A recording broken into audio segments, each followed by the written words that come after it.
নমস্কার সকলকে, good morning. কেমন আছো তোমরা সকলে? আশা করছি সকলে খুব ভালো আছো। একটা বৃষ্টি মুখর দিনে নতুন একটা ব্লগে সকলকে জানাই অনেক অনেক স্বাগত। এখন বাজে 6:30, 5টায় অ্যালার্ম দিয়েছি। তো উঠে দেখলাম পুরো অন্ধকার, মানে পুরোপুরি অন্ধকার, আর বাইরে প্রচণ্ড বৃষ্টি হচ্ছে। তো অ্যালার্ম অফ করে শুয়ে পড়েছি। তারপর 6:30টায় উঠলাম। বাইরে বৃষ্টি হলে বেশ ভালো লাগে, বিশেষ করে যদি বেরোনো না থাকে তাহলে বেশি ভালো লাগে। আর ছোটোবেলা থেকে এরকম একটা ওয়েদার আমার ভীষণই পছন্দের। তো আজকে বেশ ভালো লাগছিলো, বেশ মজা হচ্ছিল। কাল রাত্রি থেকে বৃষ্টি হচ্ছে। কালকে আমার এত আনন্দ লাগছিল, বৃষ্টি মানে ঝমঝম করে বৃষ্টি হচ্ছে। তো আমি মাকে ফোন করেছি, তোমাদের ওদিকে বৃষ্টি হচ্ছে? তো নদীয়ার ওইদিকে দেখলাম যে কালকে বৃষ্টি হয়নি, বিশেষ করে আমার বাপের বাড়ির ওই দিকটা তো হয়নি। তো কালকে সারাদিন আমাদের এখানে বৃষ্টি হয়েছে। যাই হোক, আর ঘুম থেকে উঠে তোমাদের যে দৃশ্যটা দেখালাম, তারপরেই কিন্তু আমার ঘর ঝাড় দেওয়া, ঘর মোছা হয়ে গেছে। মোটামুটি বাসি কাজগুলো আমার কমপ্লিট। আমি স্নান টান করে গুছিয়ে চলে এসেছি। আর আমার সাথে সাথেই প্রায় আমার ছেলে মেয়েরা উঠেছে। তো এখন খিদে পেয়ে গেছে। ছোটোটা তো বেশ জ্বালাতন করছে, তো ওকে একটুখানি হরলিক্স কমপ্ল্যান গুলে দেবো। তারপর ওর আজকে আবার একটু আঁকা আছে, যেহেতু স্যার মাঝে 2-3 দিন থাকবে না, তো যেরকম ছুটি ছাটা আছে সেই অনুযায়ী আজ মাঝখানে ফেলে দিচ্ছে আর কি। তো আজকে ও আঁকতে যাবে একটু পরেই, আর আমি যাব না, আমার ছেলেকে দিয়ে পাঠাবো। এরকম বৃষ্টি মুখর দিনে 1 কাপ চা নিয়ে বসে থাকতে বেশ লাগে, কিন্তু বসে থাকলে তো হবে না। হাজব্যান্ডের স্কুল আছে, ওর জন্য আমাকে খাবার করতে হবে তড়িঘড়ি। তো যাই হোক, বেশ রিলিফ লাগছে। ঘর ঝাড় দেওয়া, ঘর মোছাটা হয়ে গেছে। আর এটাই না আমার সব থেকে বড়ো কাজ মনে হয় ইদানিং, কেননা এতটাও জায়গা একসাথে করতে হয়, তো ওই জন্য বেশি আর কি ঝামেলা লাগে। তো আমি আমার চাটা ঢেকে রেখে তারপর আমার মেয়েকে খাওয়ালাম। তারপর ভাবলাম যে জামা কাপড়গুলো মেলে দিই। আর এরকম অবস্থায় কেন বলো তো, জামা কাপড় আমি কাচলাম। আসলে ছেলে মেয়েদের সব স্কুল ড্রেস আছে, আর কাল রাত্রেই আমি ভিজিয়ে রেখেছিলাম। সাদা স্কুল ড্রেস, তো ওই জন্য আগের দিন রাত্রে আমি ভিজিয়ে রাখি। আর আমার বাড়ির সামনে দেখো জল জমে গেছে কি পরিমাণে। আর এই যে কার্পেটটা দেখছো, কার আমি জানি না, কাল থেকে এটা ভিজছে। সে বোধহয় আর তুলে নিয়ে যাওয়ার সাহস করিনি। তো এই জন্যেই আমি কার্পেট কিনি না, জানো তো। পরিষ্কার শুকানো একটা ঝামেলা, কাচাও একটা ঝামেলা। আর বাথরুমে অন্ধকারের মধ্যে আমি এতটা পরিমাণে উজালা দিয়েছি, জামা কাপড়গুলোর অবস্থা দেখো। তো জানি না ওরা পরে যখন শুকিয়ে যাবে কেমন লাগবে দেখতে। যাই হোক, এখানে কোনো রকম দিয়ে আসলাম। জল ঝরে গেলে ফ্যানের তলায় নিয়ে নেব, আশা করছি শুকিয়ে যাবে। আর যদি না শুকোই তাহলে কিন্তু ইস্ত্রি করতে হবে, যেটা ছোটোবেলায় আমরা খুব করতাম, জানো তো। ইস্ত্রি করতাম আর জামা কাপড়ের উপর দিয়ে ধোয়া উঠতো, বেশ লাগতো মজা। তো আর দেখো, কাল রাত্রে 2-1টা জিনিসপত্র আমি মাজিনি। কিছু এটো বাসন আমি মেজে শুয়েছিলাম, আর 2-1টা আর ভালো লাগছিল না, তো মাজিনি। আর আজকে সকালবেলার কিছু ছিল, একসাথে সমস্ত সব মেজে নিয়ে তারপর গুছিয়ে রাখবো।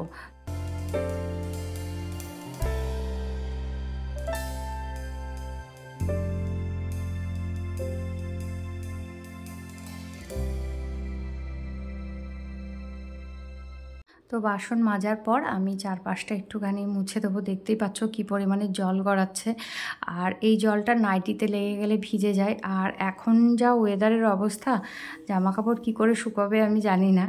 যাই হোক, দিনে 2টো করে নাইটি তো ছাড়তেই হয়, কেননা বাসি নাইটি একটা ছাড়তে হয়, স্নান করে উঠে একটা। তো জানি না যে কিভাবে শুকোবে, যা হয় হবে। তো জামা কাপড়গুলো তো কাচলাম। তোমাদের কার কীরকম অবস্থা অবশ্যই আমাকে কমেন্ট করে জানিও। আমাদের এদিকে তো ভীষণ বৃষ্টি হচ্ছে বেশ কয়েকদিন ধরে। আর এটা দেখো, পরশুদিন রাত্রে আমি ভিজিয়েছিলাম, আর এটাতে একটুখানি অঙ্কুর হওয়ার জন্য রেখেছি। আর রেখেছি আমি ফ্রিজে, দেখলাম একটাও অঙ্কুর হয়নি। তো কাল রাত্রে বার করে রেখেছি, এখন সামান্য একটু অঙ্কুর হয়েছে। আর এই ছোলাগুলো না একটু অঙ্কুর হয়ে গেলে সেটা পুষ্টির গুণটা অনেকটা বেড়ে যায়। তো ছোলাটা আমি সেদ্ধ করতে দিলাম গোটা গরম মশলা, তেজপাতা আর কাঁচা লঙ্কা। গোটা গরম মশলার মধ্যে দিয়েছি কিন্তু আমি তোমার ছোটো এলাচ আর দারচিনি আর লবঙ্গ, এই আর নুন আর হলুদ দিয়ে একটা সিটি দিলাম। তারপর যেমন করে আর কি রান্না করে পেঁয়াজ রসুন দিয়ে তেমন করে রান্না করেছি। আর এই যে দেখো আমার ছেলে আর মেয়েকে ছেলে আঁকাতে দিয়ে গেছে, কেউ আসেনি জানো তো, আমার শুধু বাড়ির পাশে বলে পাঠালাম, না হলে আমি পাঠাতামই না।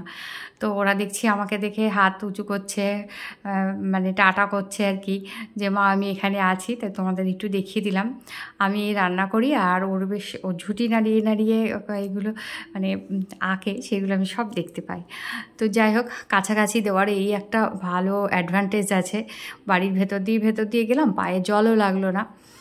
আর এখানে তোমাদের রান্নাটা পুরোটা দেখায়নি, এমনি যেরকম করে আর কি, আলাদা কিছুই করিনি। পেঁয়াজ রসুন দিয়ে আর একটুখানি কেচাপ দিয়েছিলাম, দিয়ে আমি রান্না করেছি। তো ওটা করলাম। আর এখানে করব তোমার পনির আর আলুর তরকারি। আর আমাদের বাড়ির পনিরটা আমি একটু ছোট ছোট করে কাটি, কেননা এইটাই আমাদের বাড়িতে সবাই পছন্দ করে। আর পনির যদি কখনো কম থাকে না, তো আমি ম্যাশ করে তরকারির মধ্যে দিয়ে দিই, সেটাও কিন্তু বেশ ভালো লাগে খেতে। কিছু কিছু তরকারিতে এরকম ম্যাশ করে দিলে তরকারির গ্রেভিটাও সুন্দর আসে, দেখতেও তো ভালো লাগে, আর সবাই সমান ভাগে পায়ও। কারণ আমাদের বাড়িতে পনির নিয়ে আবার আমার ছেলে আর মেয়ের মধ্যে বেশ হয়ে যায়। বিশেষ করে মেয়ে আগে খেত না, এখন দেখছি ইদানিং খাচ্ছেও পনিরটা, সেই জন্য আরও বেশি ঘন ঘন করে আনা হচ্ছে। তো ওইদিকে আলুগুলো ভাজা হোক। আর বৃষ্টির মধ্যে আমার হাজব্যান্ড একটু দরকারে গিয়েছিল, ঠিক ছিল না কিন্তু বাজার করবে, তা দেখো কত বাজার করে নিয়ে এসছে। এখানে ঢ্যাঁড়স, পুঁই শাক, আর এটা হচ্ছে করলা, ঝিঙে আর পেঁপেগুলো কিন্তু বেশ বড় বড়। হ্যাঁ, তো এই নিয়ে এসছে। আর এছাড়াও নিয়ে এসছে তোমার আলু, পেঁয়াজ, আদা, রসুন নিয়ে এসছে, ওইদিকে আলাদা প্যাকেটে রয়েছে। আর একটু নিয়ে এসছে পাকা তেঁতুল। তো পাকা তেঁতুল আমি ঠাকুরের বাসন মাজবো বলে নিয়ে আসতে বলেছিলাম। তাছাড়া পাকা তেঁতুল থাকলে না ডাল রান্না করতে বেশ সুবিধা হয়, বিশেষ করে সাম্বার রান্না করতে আমার খুব ভালো লাগে।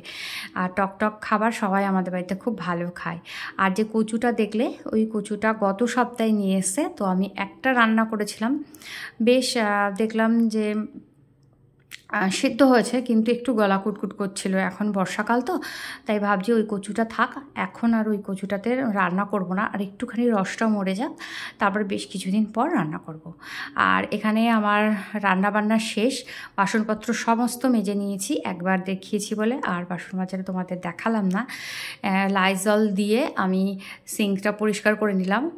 লাইজল দিয়ে কিন্তু সিঙ্ক খুব ভালো পরিষ্কার হয়, ইভেন লাইজল দিয়ে কোনো তেল চিটে জিনিস পরিষ্কার করে দেখবে, এত ভালো পরিষ্কার হয়। আমি কিন্তু লাইজল দিয়েই পরিষ্কার করি সমস্ত সব কিছু। আর এখানে একটু স্প্রে দিয়ে, যেটা আমি বাড়িতে বানিয়ে রেখেছি সব সময়ের জন্য, আমি তোমাদের অনেকবার মানে প্রায় প্রতি ব্লগেই আমি তোমাদের বলি, সেটা দিয়ে আমার গ্যাসটা ভালো করে একটু মুছে নেব চারিপাশটা। আর সব পুজো তো এসে গেল বলো, খুব তাড়াতাড়ি আমি আবার পুজোর যে ক্লিনিংটা আছে সেটাতে হাত দেবো।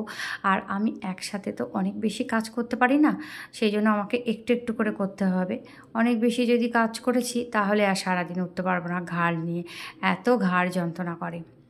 তারপর এই যে জানলার এই পাটটা যেহেতু একদম ওভেনের সামনে থাকে, এটা বেশ তেল ছিটে হয়, তো ওই কাপড়টা কিন্তু মুছে আমি ফেলে দিলাম। আর ওটা একটা নাইটি ছেঁড়া ছিল, আর একটা অংশ দিয়ে আমি এইগুলো একটুখানি মুছে নিচ্ছি। যে ডিপ কালার সেই জায়গাটা তো নোংরা হয় না, যেটা হালকা কালার সেই জায়গাটায় খুব বেশি নোংরা হয়। তো একটু ওই যে স্প্রেটা আছে এটা দিয়েই ভালো করে একটু মুছে নিলে বেশ পরিষ্কার হয়ে যায়, অসুবিধে কিছু হয় না। আর যেহেতু এটা আমার কাঠের না, সেই জন্য আমার কিন্তু কোনো রকম অসুবিধা হয় না জল টল লাগলে। তো আর আচ্ছা, লাস্ট যে ভিডিওটা আমি ছেড়েছিলাম সেই ভিডিওটাতে একজন বন্ধু আমাকে বলেছিল যে আমি যেন রান্নাঘরের ট্যুরটা দিই, অবশ্যই দেব। তাছাড়াও আমার ইচ্ছে আছে আমার মডিউলারটা আমি বাজেটের মধ্যে যেহেতু করেছি সেই সম্বন্ধেও তোমাদের একটু ধারণা দেব।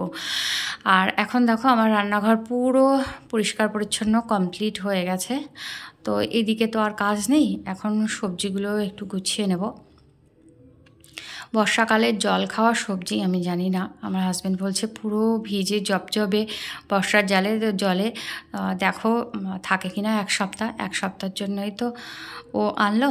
তো বলছে রান্না করতে থাকো, আর যদি অসুবিধা হয় তো আমি সময় সুযোগ বুঝে বাজার থেকে এনে দেবো। আর কি বলো তো, ও এতটাই ব্যস্ত থাকে যে সপ্তাহের মাঝখানে যদি কিছু ফুরিয়ে যায় তাহলে সেটা ওর পক্ষে একটু সমস্যা হয়ে যায়, ও অতটা মানে সময় দিতে পারে না। তখন ডাল, সয়াবিন, তোমার ছোলা এইসব খেয়েই আর কি কাটাতে হয়। আর আমি যদি হাতের কাছে পেয়ে যাই তাহলে আমি নিয়ে নিই, আর যেটা নেই সেটা নিয়ে আমি বেশি মাথা ঘামাই না, যেটা নেই সেটা বাদ দিয়েই আমি রান্না করি। বহুবার তোমরা হয়তো দেখেছো আমার রান্না যখন আমি শেয়ার করি তখন এটা নেই ওটা নেই, ওর সবসময় তো সব কিছু জোগাড় করে রান্না করাটা হয়ে ওঠে না। তো যেটা নেই সেটা বাদ দিয়ে তার কিছু কাছাকাছি সাবস্টিটিউট থাকলে সেটা দিয়ে আমি রান্না করি। তো সমস্ত কমপ্লিট হয়ে গেছে।